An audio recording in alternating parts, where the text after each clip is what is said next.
प्रत्येकाला 5 लाखापर्यंतचा इलाज आता मोफत केलेला आहे।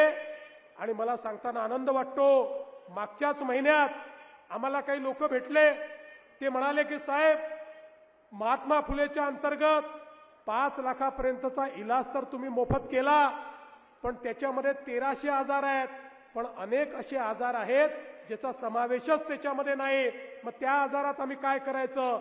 आम्ही देशभरामध्ये प्रत्येक राज्यामध्ये कुठले कुठले आजार समाविष्ट आहेत याची यादी मागवली आणि 1300 वरनं आता 2400 आजारापर्यंत आम्ही हा इलाज वाढवला। आता 2400 आजाराकरता 5 लाखापर्यंतचा खर्च राज्याचं सरकार देईल। आणि 9 आजार तर असे आहेत, आम्हाला लक्षात आलं की या 9 आजारामध्ये 5 लाखापेक्षा जास्त पैसा आपल्याला द्यावा लागतो। तर त्या 9 आजारामध्ये 5 लाखापेक्षा जास्त 10 लाख, 15 लाख, 20 लाखापर्यंतही खर्च राज्याचं सरकार करणार आहे।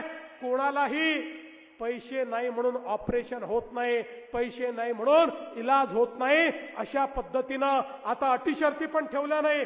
तुमचं रेशन कार्ड कुठलं आहे आम्ही पाहणार नाही, तुमचं आधार कार्ड कुठलं आम्ही पाहणार नाही। प्रत्येकाला या ठिकाणी हा अधिकार आपल्या राज्याच्या सरकारने या ठिकाणी दिलेला आहे।